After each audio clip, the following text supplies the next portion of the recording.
Hi hello ಎಲ್ಲರಿಗೂ ನಮಸ್ಕಾರ. Welcome back to my YouTube channel.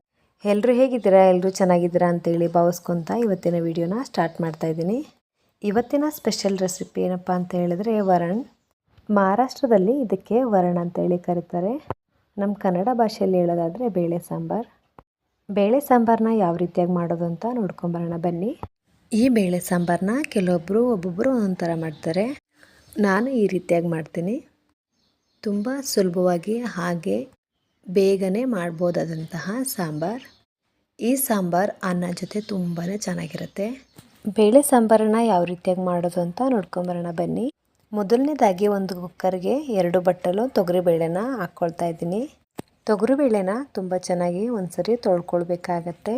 ನೋಡಿ, ಇವಾಗ ಬೇಳೆನ ತೊಳೆದು ಎತ್ತಿಟ್ಕೊಂಡಿದ್ದೀನಿ. ಇವಾಗ ಅದಕ್ಕೆ ನೀರನ್ನು ಸೇರಿಸ್ಕೊಳ್ತಾ ಇದ್ದೀನಿ. ಹಾಗೆ ಸ್ವಲ್ಪ ಉಪ್ಪನ್ನು ಆ್ಯಡ್ ಮಾಡ್ಕೊಳ್ತಾ ಇದ್ದೀನಿ.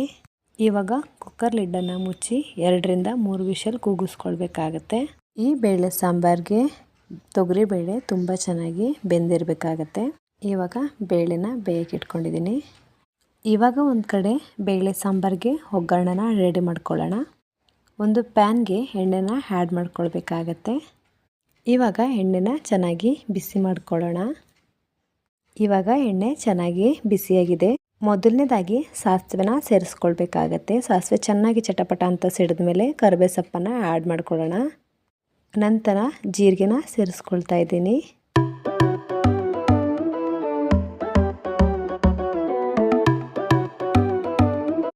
ಹಾಗೆ ಚಿಕ್ಕದಾಗಿ ಕಟ್ ಮಾಡ್ಕೊಂಡಿರುವಂತಹ ಹಸಿಮೆಣಸಿಕಾಯಿನ ಸೇರಿಸ್ಕೊಳ್ತಾ ಇದ್ದೀನಿ.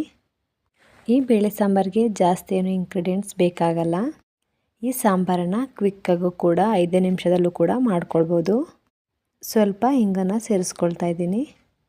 ಇವಾಗ ಇದೆಲ್ಲ ತುಂಬ ಚೆನ್ನಾಗಿ ಫ್ರೈ ಆದಮೇಲೆ ಚಿಕ್ಕದಾಗಿ ಕಟ್ ಮಾಡ್ಕೊಂಡಿರುವಂತಹ ಟೊಮೆಟೊನೂ ಕೂಡ ಸೇರಿಸ್ಕೊಂಡು ಚೆನ್ನಾಗಿ ಫ್ರೈ ಮಾಡ್ಕೊಳ್ಬೇಕಾಗತ್ತೆ.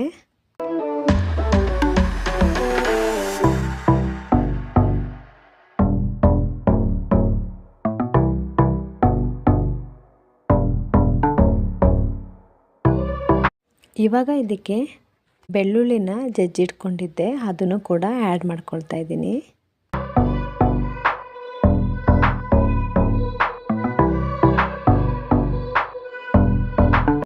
ಹಾಗೆ ಚಿಟಿಕೆಯಷ್ಟು ಅರಿಶಿಣದ ಪುಡಿನ ಸೇರಿಸ್ಕೊಳ್ತಾ ಇದ್ದೀನಿ. ಇವಾಗ ಇದಷ್ಟನ್ನು ತುಂಬ ಚೆನ್ನಾಗಿ ಫ್ರೈ ಮಾಡ್ಕೊಳ್ಳೋಣ. ಒಬ್ಬೊಬ್ಬರು ಒಂದೊಂದು ಥರ ಈ ಸಾಂಬಾರನ್ನು ಮಾಡ್ತಾರೆ. ಬೇಳೆ ಬೇಯಿಸೋ ಟೈಮಲ್ಲೇ ಟೊಮೊಟೊ, ಹಸಿಮೆಣ್ಸಿಕಾಯಿ ಏನೇನು ಬೇಕೋ ಎಲ್ಲ ಸಾಮಾನನ್ನು ಹಾಕ್ಬಿಟ್ಟು ಒಂದೇ ವಿಷಲ್ ಕೂರಿಸ್ತಾರೆ. ಬಟ್ ಅದಷ್ಟು ಚೆನ್ನಾಗಿ ಅನಿಸಲ್ಲ. ಈ ರೀತಿಯಾಗಿ ಬೇಳೆನ ಬೇಯಿಸಿ ಸಪ್ರೇಟಾಗಿ ಒಗ್ಗರಣೆ ಕೊಡೋದ್ರಿಂದ ಸಾಂಬಾರು ತುಂಬಾ ಟೇಸ್ಟಿಯಾಗಿ ಬರುತ್ತೆ.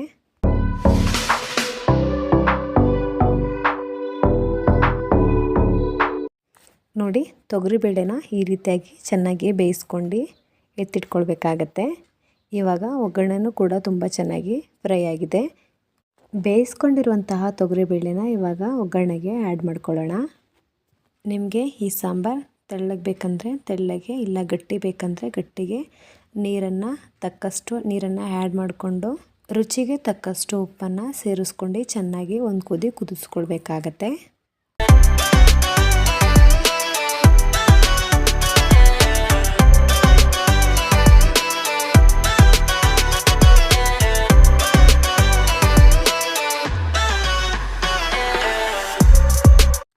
ಇವಾಗ ಈ ಸಾಂಬಾರಿಗೆ ರುಚಿಗೆ ತಕ್ಕಷ್ಟು ಉಪ್ಪನ್ನು ಸೇರಿಸ್ಕೊಳ್ತಾ ಇದ್ದೀನಿ. ಯಾರು ಇನ್ನೂ ನನ್ನ ಚಾನಲ್ಗೆ ಸಬ್ಸ್ಕ್ರೈಬ್ ಆಗಿಲ್ಲೋ ಈಗ ಹೋಗಿ ಸಬ್ಸ್ಕ್ರೈಬ್ ಆಗಿ ಬೆಲ್ ಐಕಾನನ್ನು ಕ್ಲಿಕ್ ಮಾಡಿ. ನಾನು ಮಹಾರಾಷ್ಟ್ರದಿಂದ ಕನ್ನಡ ವೀಡಿಯೋಸನ್ನು ಮಾಡ್ತಾಯಿದ್ದೀನಿ. ನಿಮಗೇನಾದರೂ ಈ ವಿಡಿಯೋ ಇಷ್ಟ ಆಗಿದ್ದರೆ ಈ ವಿಡಿಯೋಗೆ ಲೈಕ್ ಮಾಡಿ, ಶೇರ್ ಮಾಡಿ, ಹಾಗೆ ಕಮೆಂಟ್ ಮಾಡಿ ನಿಮ್ಮ ಫ್ರೆಂಡ್ಸ್ ಆ್ಯಂಡ್ ಫ್ಯಾಮಿಲಿ ಜೊತೆನೂ ಕೂಡ ಶೇರ್ ಮಾಡ್ಕೊಳ್ಳಿ. ಹೀಗೆ ನಿಮ್ಮ ಕನ್ನಡತಿಯನ್ನು ಸದಾ ಪ್ರೋತ್ಸಾಹಿಸಿ.